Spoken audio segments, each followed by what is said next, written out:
Doctor Ambedkar को हिंदू धर्म छोड़कर बौद्ध धर्म अपनाना पड़ा था। उनका मानना था कि हिंदू धर्म में रहते हुए सामाजिक भेदभाव, छुआछूत और अस्पृश्यता खत्म नहीं हो सकती, दलितों की स्थिति में सुधार नहीं हो सकता। बाबा साहब के बाद कई राजनीतिक पार्टियों ने दलित वोट बैंक के सहारे अपनी राजनीति चमकाने की कोशिश की, लेकिन सही मायने में कांशीराम ने दलितों की अवस्था को सुधारने का आंदोलन शुरू किया।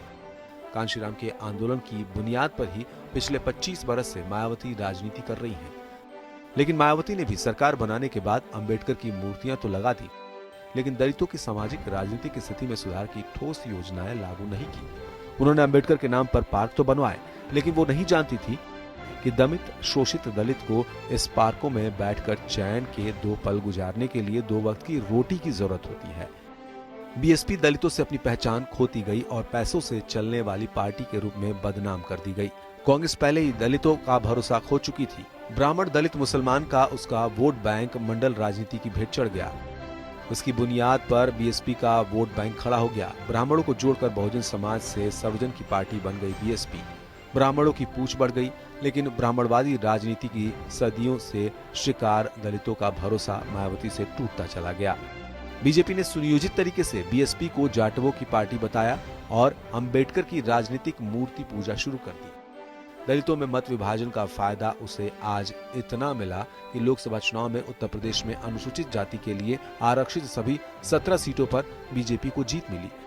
आज पूरे देश में बीजेपी एक ऐसी पार्टी है जिसके पास सबसे अधिक दलित सांसद और विधायक हैं। इस रणनीति की पहली कामयाबी हरियाणा में दिखाई दी, जहां बड़े पैमाने पर दलित वोट लेकर बीजेपी ने अपने बूते पर बहुमत हासिल करने में सफलता प्राप्त की।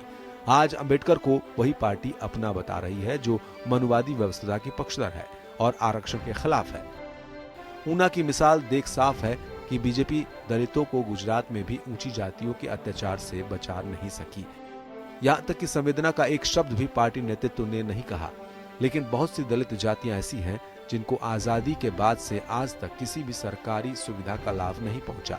उनको भेदभाव, छूत से आज तक आजादी नहीं मिल सकी। उन जातियों को लुभाने में बीजेपी को कुछ हद तक कामयाबी मिल गई, लेकिन भीम ऐप जारी करने, अंबेडकर के नाम पर छुट्टी घोषित करने, बाबा साहब को भगवान बताना और अपनी पार्टी के महापुरुषों में शुमार करने से इनकी हालत में कोई सुधार नहीं होगा।